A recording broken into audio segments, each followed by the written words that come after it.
Unlarge, did I pick a picture of a clock because the update was released later because the update's biggest feature is timeline? The world may never know. After some delays, the newest major update to Windows 10, the April 2018 update, has just scraped into April. It's available to download right now and will start distribution on Windows Update on May 8. Even with its extended development period, a blue screen of death crash was discovered late in the process, forcing Microsoft to delay the release by a few weeks. The new release feels very similar to its predecessor.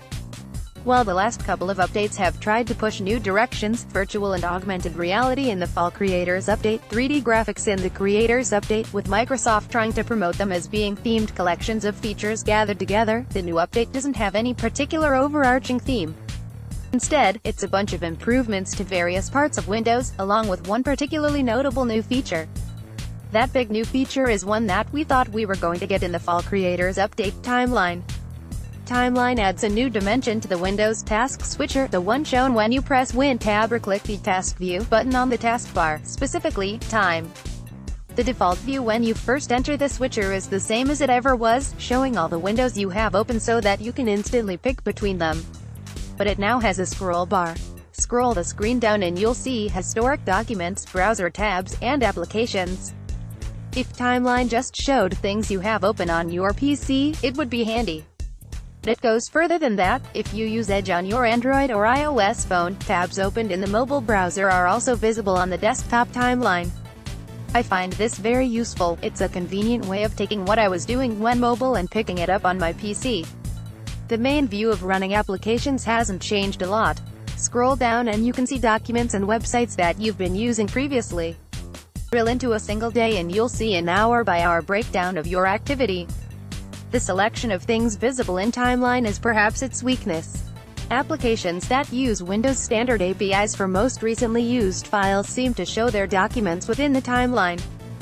Edge tabs all seem to be visible, too. But I use Chrome as my primary browser, and Chrome's tabs don't appear to be tracked in Timeline. That's not to say Chrome doesn't appear at all, though.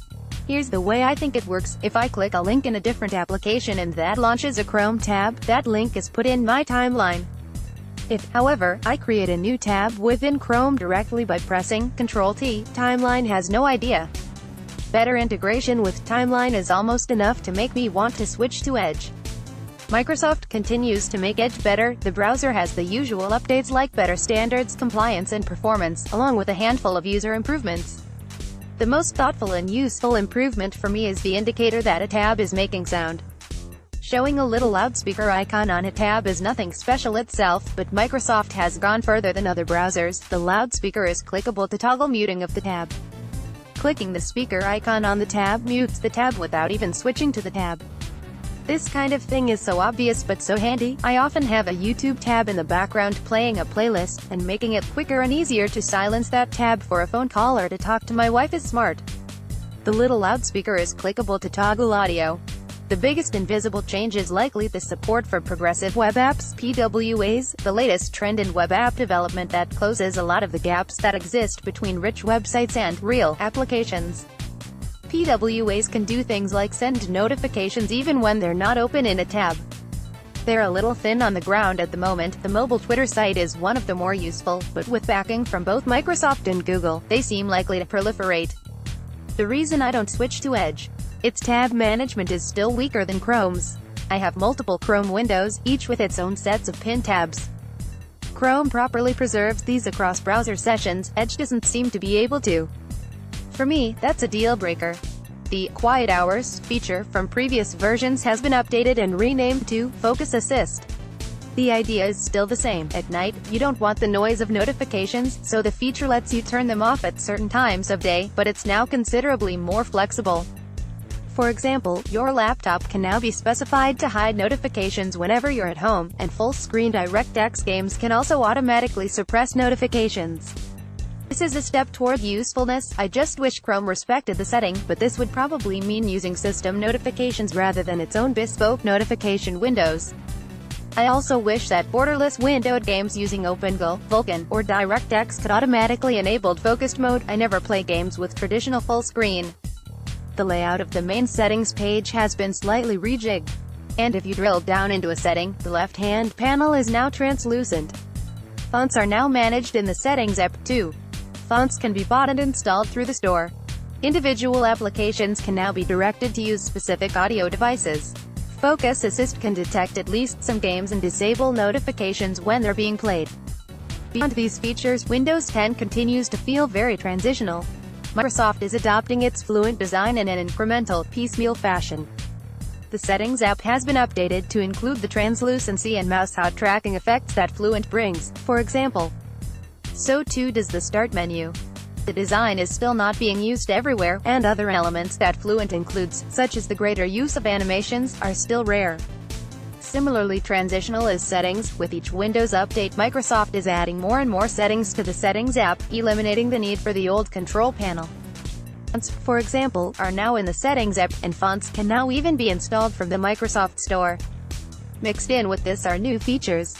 Sound settings are now found in the Settings app, at least in part, and with that, there's a new ability to direct different applications to different sound devices. This is invaluable for applications that don't offer this kind of control themselves. The progress is welcome, though it's already showing some of the same problems as the control panel of old. In particular, the categorization that Settings uses feels a bit arbitrary in certain areas. Why is Focus Assist a system setting, for example?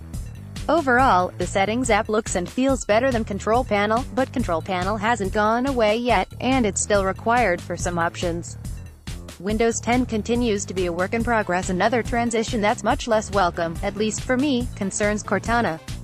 Microsoft is moving certain Cortana features to the Activity Center. Instead of putting Cortana stuff in the Cortana panel, the virtual assistant will proactively send notifications, telling you, for example, about packages that are being tracked, or when to leave to get to your next meeting, with a view to turning the Cortana panel into more of a conversational interface, similar to that of Google's Assistant. But this means that the old Cortana pane, which would give you an at-a-glance view of the day ahead, is gone. The April 2018 update continues the trend of making Windows 10 better. There are neat new features like timeline, behind-the-scenes work like less downtime for updates, and the continuing transition to the modern Settings app and Fluent design. This update feels like less of an event than past ones, the prosaic name and lack of big reveal event being quite a contrast to the previous updates, but that feels like a good thing to me. Making these updates seem less significant, and hence less daunting to both consumers and enterprises when it comes to installing them, should result in quicker adoption. The concern, however, is bugs. The build has worked well enough for me and doesn't seem egregiously buggy, but in comments and forums, and oh goodness, the emails I get, I've been seeing growing complaints of increased bugginess. Bugs that have been reported are going unfixed across multiple updates, with some saying they've been forced to stick with previous updates to avoid them. Microsoft is developing Windows 10 in a different style than it used to use, which is why it's able to make these periodic feature updates. The feature updates are very welcome. Exciting new things such as the Windows subsystem for Linux were introduced in one such update, for example, but there's still work to do if Redmond wants to convince every Windows user that the quality is what it should be.